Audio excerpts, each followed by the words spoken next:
Welcome to Scorched Earth and a general reading for the sign of Capricorn, Sun, Moon or Ascendant for the month of December. I hope you're well. Every time I've said general reading for December, I've kind of checked myself to make sure that I was saying the right month, because I can scarcely believe that we're in December, but there we are. Right, we're using the Crow Tarot for you today. Let's have a look and see what it's got to say. Can I have 3 cards for Capricorn, please? There's the first one, nice and swift. We have the Hierophant in your recent past. 2 more cards. 7 of Wands in your current energy. And 1 more card for Capricorn. Now, 3 of Swords. Don't worry, we'll get into it. At the bottom of the deck, we've got the Page of Swords. It's followed by the Empress, which is really good energy. We do have the 10 of Swords directly after that. And we'll come back to that, see what that's about. We'll get some clarifiers and see. Oh, we're going to go with this one. Fine. So, tell me where the Hierophant is here, please, for Capricorn. We have the King of Cups.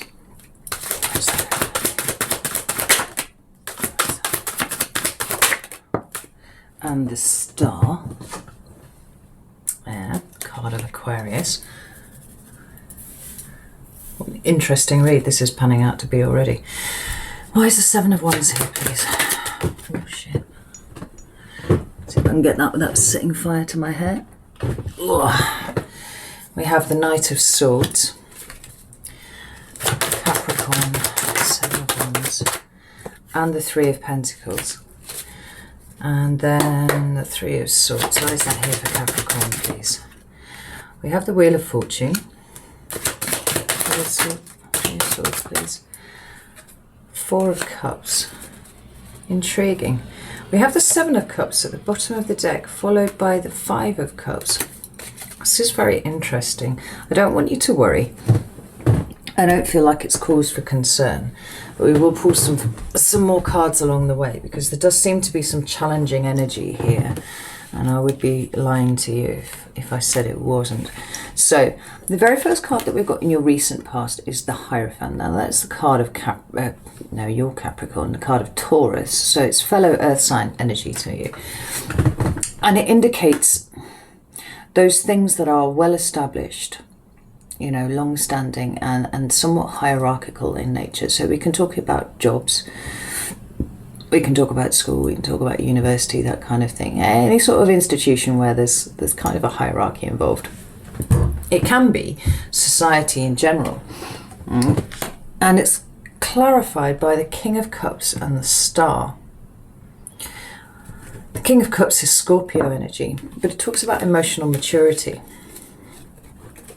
And it seems like, from what I understand here, there's been somewhat of a revolution in the way that you are showing up in the world, Capricorn. We've got the Star here, which talks about hope, talks about emotional balance, spiritual balance, actually,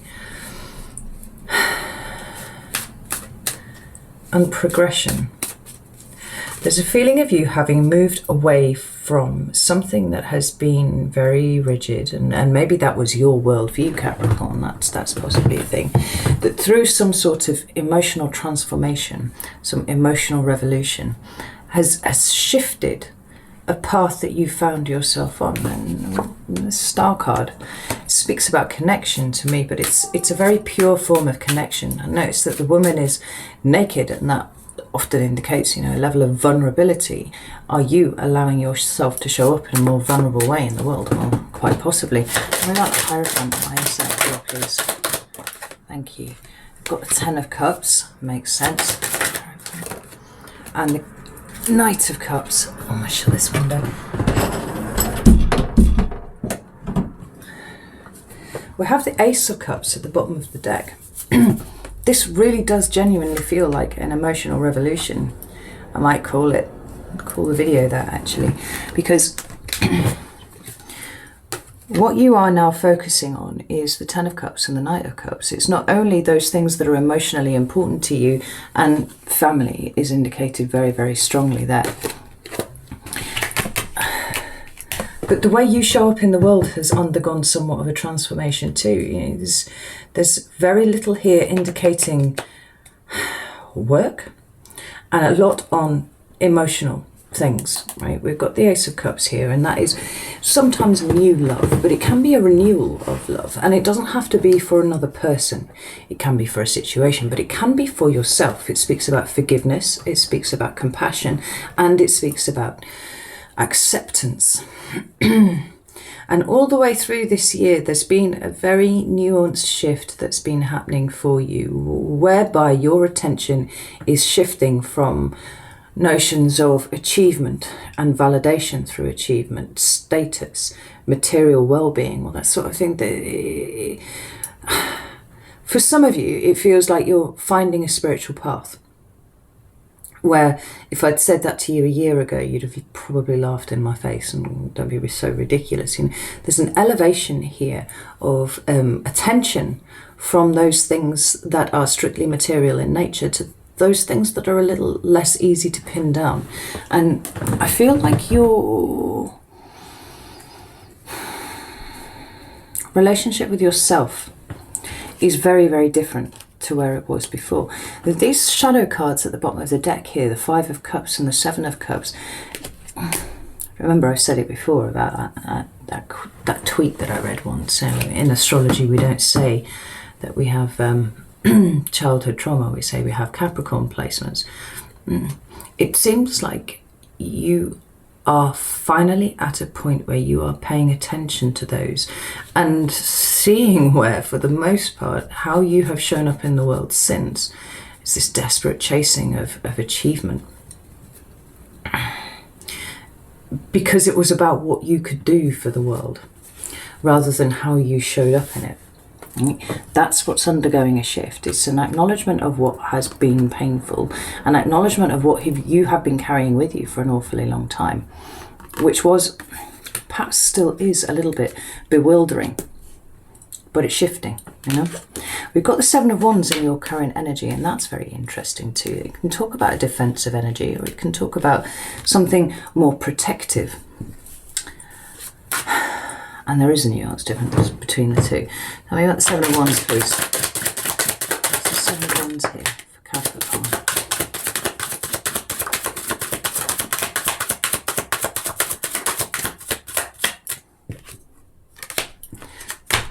Interesting. We've got three cards that have fallen out. We've got the Fool at the bottom of the deck here. We've got the Eight of Swords in reverse. Beautiful. The Four of Wands. And the Moon card, which is the card of Cancer.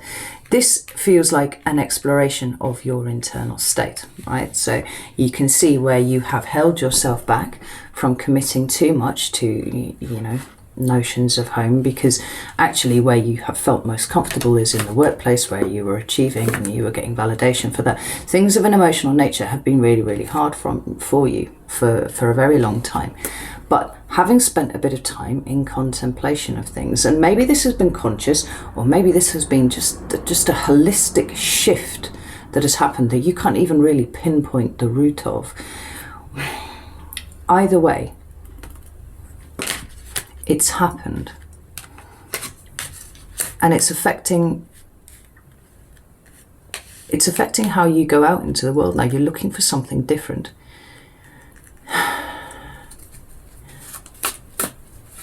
You want emotional fulfillment.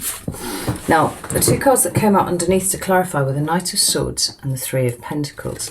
Now, the Three of Pentacles is the cooperation and collaboration card, right? It's working together with someone else to create something that's going to last for a long time. Like, the ultimate goal of a Three of Pentacles card is the Ten of Pentacles. It's that legacy, you know? But the Knight of Swords is about going out with a message.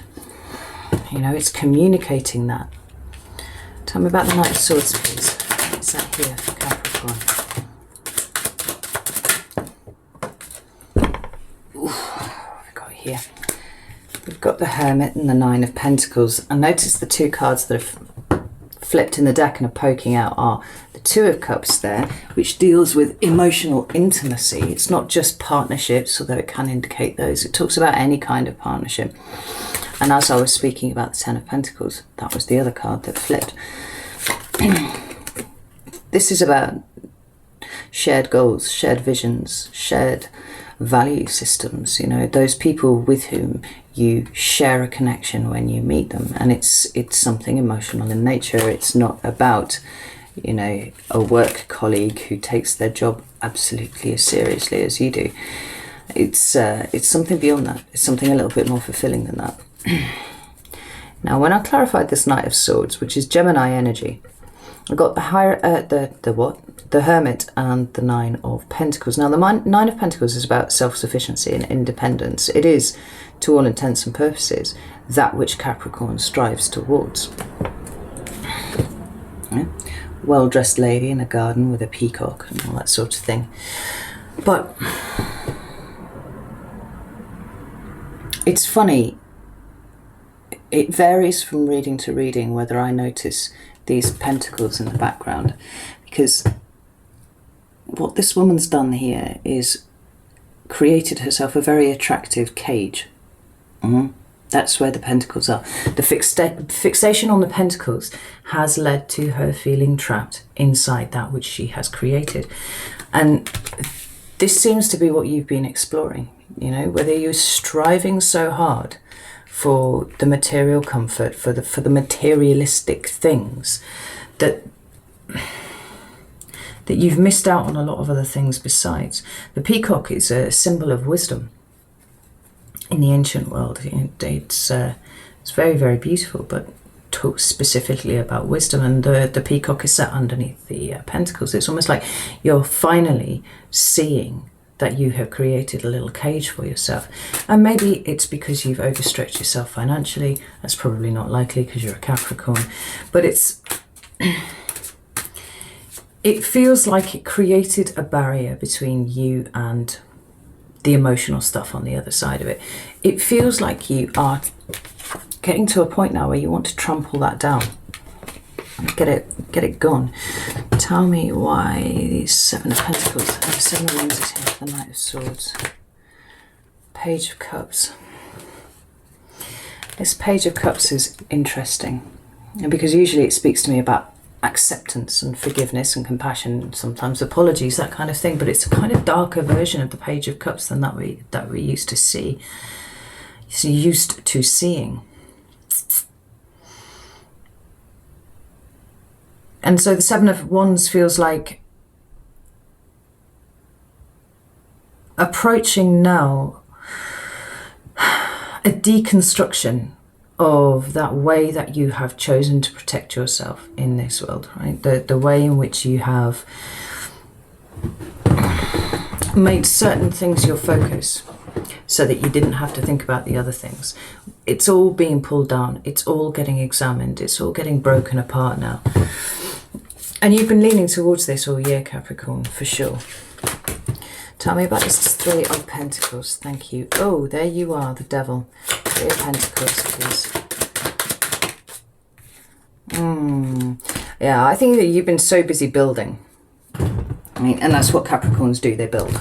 You know, they look at a problem, they find the solution, and they create something. Something of the architect about you here. But building your own personal security is really, really important to you. And whereas with Taurus, there seems to be more of an emotional side to it, because they like to nest up and they like to make it all comfortable and stuff like that.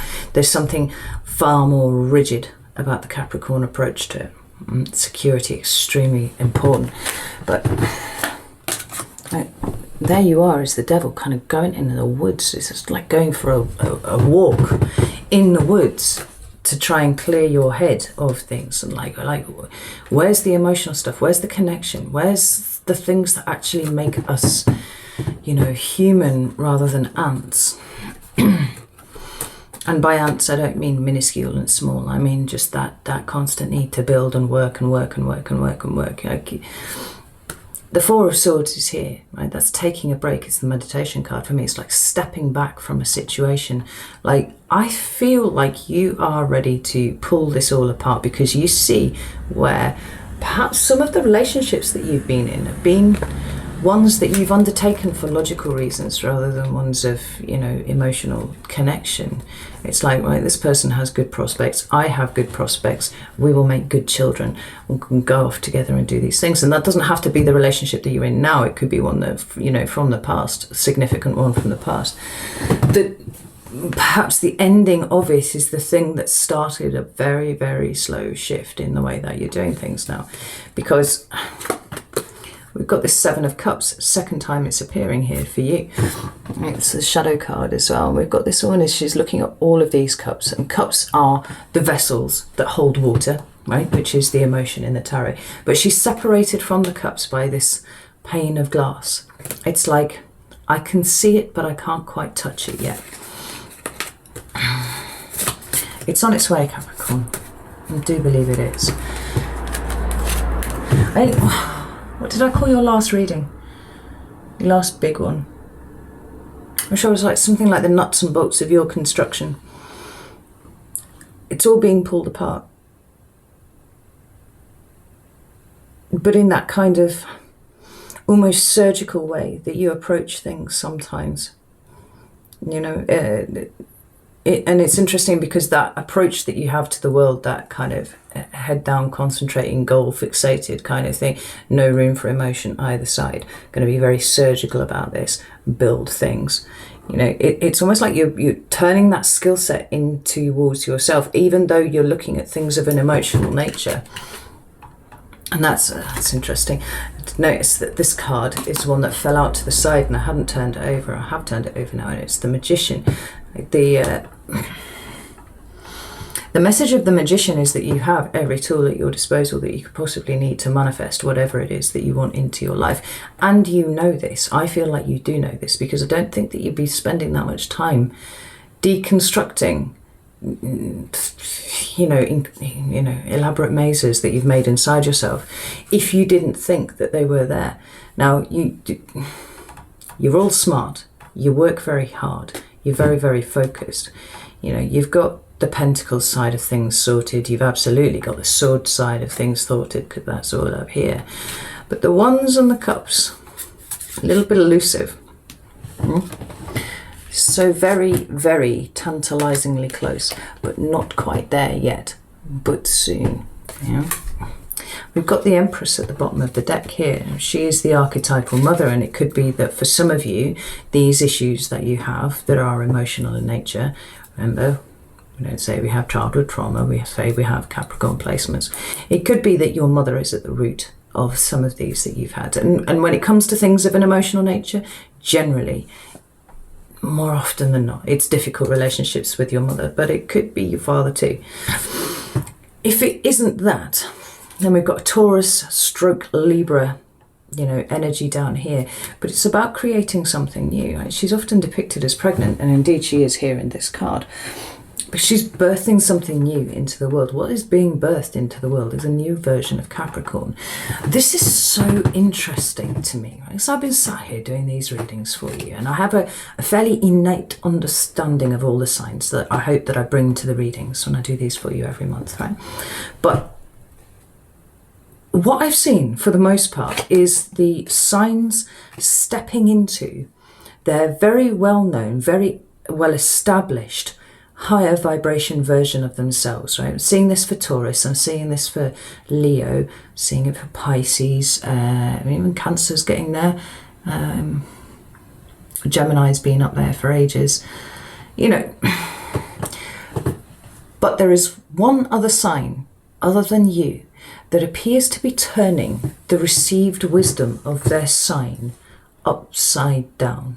And this doesn't feel like it's just because you've hit this particular point in your life, you know, where you've reached a level where you're now ready to go looking for this stuff. It isn't like that, because the age ranges on the videos, you know, of the demographics that watch this are anywhere from, you know, fucking 16 right their way up to people in their 70s. And indeed, I received messages from people right the way through that age range. This is about the time. Now, I said in the Scorpio reading that I did yesterday, was it yesterday? Can't remember, something like that, that it felt to me a little bit like the way that we understood Scorpio, the kind of characteristic way that Scorpio shows up in the world is changing. And I wonder if 10, 15, 20 years from now, that our understanding of what a Scorpio is, when you say somebody is a Scorpio, is going to be completely different to what it has been up until this point for hundreds and hundreds of years. Capricorn, you're the other sign that I feel like that about, right? If anything, you were one of the easier ones right from the off, because you were only interested in work. You were only interested in achievement, status, and all of those things that kind of validated all of the effort that you put into, because you were kind of like escaping from your emotional dark places. But if this is all, cosmological 2020 shit, what it is to be a Capricorn in 10 years' time will be a very, very different experience to what you understand it as now. This is my feeling about this, and it's absolutely fascinating. Born out by this, birthing something new into the world. Regardless of whether or not that you can trace this back to your mother, it's take it as it resonates to you. Now, what you've got coming towards you in December is the Three of Swords. Now, I'm not as concerned about this as I could be, and I don't want you to panic and switch off, right? Let's sit with this for a bit and let's see what it means. Two cards underneath that with the Four of Cups and the Wheel of Fortune. And this is interesting because this card speaks to me about rejection. Primarily. Sometimes it can talk about feeling taken for granted. Sometimes it can talk about rejecting other people. And I think both of those, the rejection and the rejecting, are very, very, very relevant. Thank you. Relevant here. The fact that the Wheel of Fortune has shown its face for the second time, because it is under here and it's here, tells me that this is a lesson energy, but it's not just like a small lesson. This is a big lesson. This is a soul development lesson. And it seems like, well, let's pull some more cards. Tell me about the Three of Swords, please. The Three of Swords, what is that here for Capricorn? It's funny how a few cards are actually jumping out and how they're all kind of coming out from the back, and because it feels like that's how Capricorn's dealing with things at the moment. It's like you're not sharing this with people, it's just sort of coming out down here, and you're very quietly dealing with it, because that's what Capricorns do, Oof, oof, oof. Yeah, you're definitely not talking about it with the Knight of Swords in reverse, but there's a lot of stuff going on in your head here.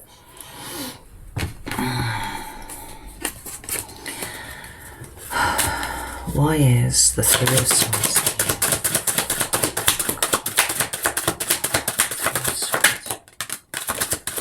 Yeah, it is as I thought. This is not some fresh, new, painful hell for you. I want to make that really, really clear. And I'm glad that that's... Ooh, Justice card.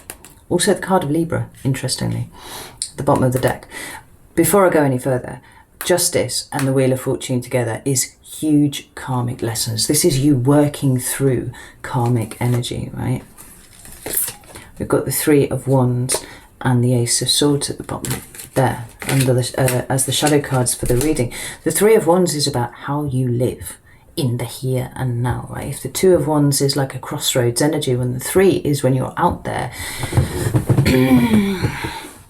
undertaking that, work, taking that path that you walked through in your head in the Two of Wands. You decided where it was you wanted to end up, right? It's about doing that, but it's very external energy. And not the one suit, the whole one suit is about how you live, right? Really living in the world. This is the truth about how you show up in the world, how you want to live moving forwards. Now, like I said, this is not some new fresh hell for you, so don't worry about that. And I'm glad that we clarified this, because the two other cards that came out with it are absolutely stunning. They are the Eight of Cups and the Fool, right? This is awesome. What this is, I feel, is finally getting to the root of what it is that you have been running from for such a long time, Capricorn.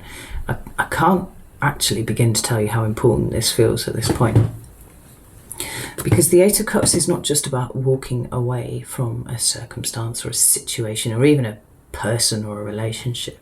It's about leaving behind the emotions that are associated with that. Now, this is kind of huge for Capricorn, because if you do not have that drive to achieve,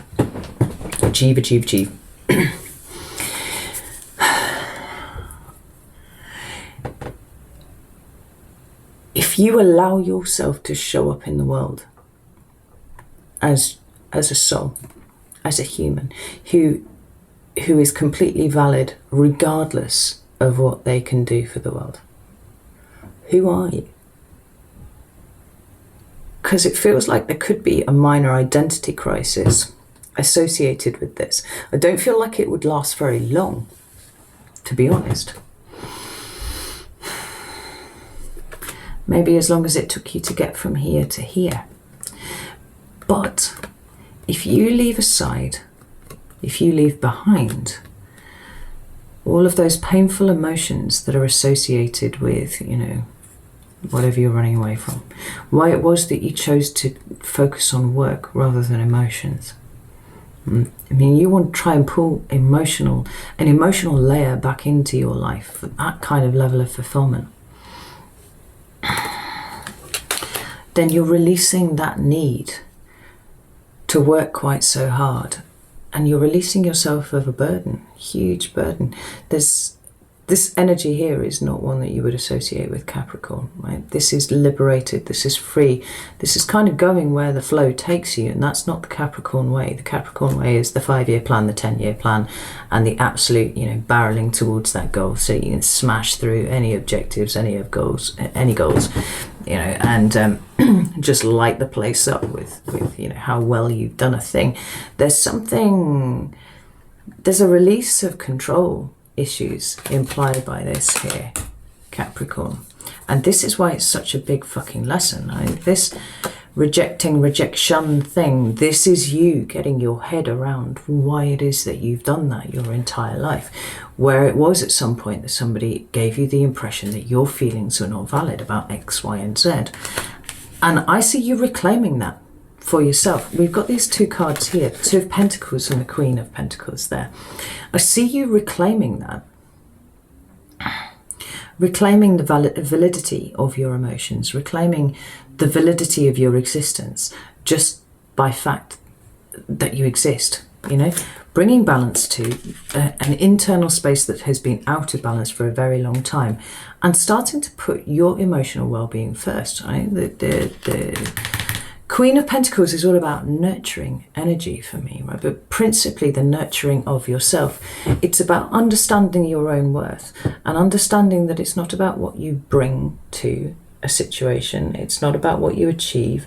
It's not about doing it better than anybody else. It's not even proving, you know, how valuable a human being you are because of how hard you work. This is just about simple acceptance of yourself. And the really important thing is that it's about you.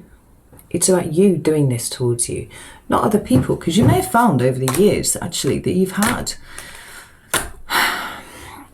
had people around you, perhaps significant partners, who have seen that in you, you know, and they have tried to engage with you on that level, that emotional level, and eventually it's all kind of, you know, imploded and whatnot, and you've kind of picked yourself up and you've moved on, because that's what you do, you always move forward. And you kind of see it now for what it is.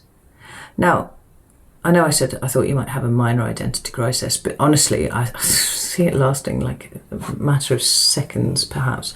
It's not something that you need to worry about, you know, going and seeking external help for. Although, I should say, if you do find it overwhelming, then reaching out for help from, you know, professionals is not a bad idea at all. You know, if you haven't taken up counselling or something like that, that might be worth, you know, doing at this point, and talk your way through this new landscape that you don't really understand very well, you know, until you find your footing with it. You're very good at adapting, right? I'm going to just say that. Take a very much sink or swim mentality to a lot of things, and you may throw yourself into something head first, but it's usually a calculated risk. And, you know, you have a few days of going, oh shit, I don't know what I'm doing, but you get the hang of it very, very quickly. You learn very fast, you adapt very fast. So even though this is new to you, you're going to pick it up, Capricorn. We'll bring you back to that Page of Swords that was the shadow card at the bottom of the deck. This is about new thinking. This is you elevating your thinking beyond the 3D that you have been in for such a long time now. There's a whole new layer of things that is being exposed to you. We have this Empress and the Ten of Swords at the bottom of the deck here. Now, archetypal mother, I'm going to bring it back there because that's what I'm saying, you know, it is possible that this all started with your mother. If not, it's allowing something new to come in by, you know, acknowledging what was painful and releasing it, letting it go. You know, this crow here is absolutely speared to the floor with all of those swords representing thoughts and words and thought processes and all that kind of thing, you know, but it is an end. Ten of Swords is an end to very difficult circumstances and situations, difficult mental processes. And then we have something new, something elevated, something free, just like this. Yeah. I actually think this is mega, Capricorn. Like, I'm really excited about this. So, if this has resonated with you at all, like, there's going to be an extended. The link will be at the top of the description box. So if you want to come and join me over there, that's all cool. I'm going to go do that now.